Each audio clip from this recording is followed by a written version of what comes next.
Chapter: Refreshing the Brain. When? Sometimes, usually in the morning, there are times when we do not feel well, and this makes us not ready for daily activities and work. There are many reasons for that, such as lack of sleep, menstruation, or a hangover, or we may just feel unwell, exhausted, without energy, or sleepy. Whatever the reason, let's try the internal practice described below, which aims to refresh us and improve our condition. It will certainly not replace the pills we take for headaches, but it will help, and why not be used as a basic technique for improving our condition? According to the author's observations, it can have a stronger effect than caffeine and nicotine. The main internal tools for this practice are our internal reasoning and visual imagination. First, meeting with the mind.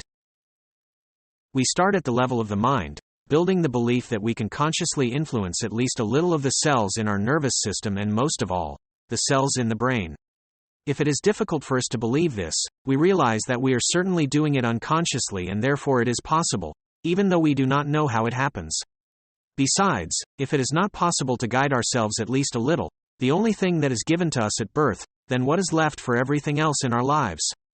If we still fail to agree with such a statement, we can leave the mind for a moment and allow it to convince itself that this is at least a little possible, after doing the practice for a while and understanding what the result is.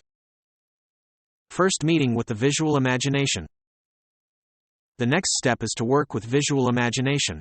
We visualize the brain and the processes in it as a sphere that fills our heads. The color of the ball is a matter of choice. The author sticks to the color with which the brain is associated on the internet, a slightly sparkling sky blue with faint white hues.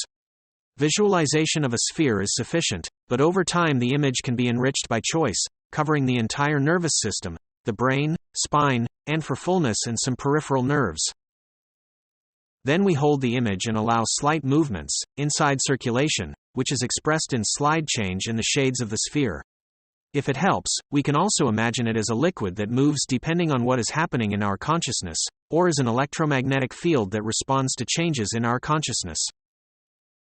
Additionally and optionally, during the visualization, if the mind is bored or distracted, we set a task. To realize that all these tens of billions of nerve cells, or neurons, that we have in our brains are connected and functioning as a whole.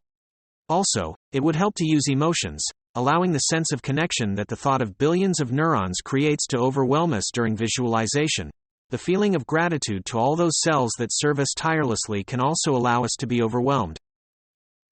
In addition, it is good for the mind to realize that our body, and in particular our brain, is the home of our consciousness, and we should take care of them as we take care of everything else, even more.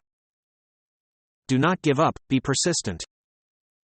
In conclusion, because this practice may not have a noticeable effect the first time, the advice is to do it long enough or many times to make the practice easy and even spontaneous.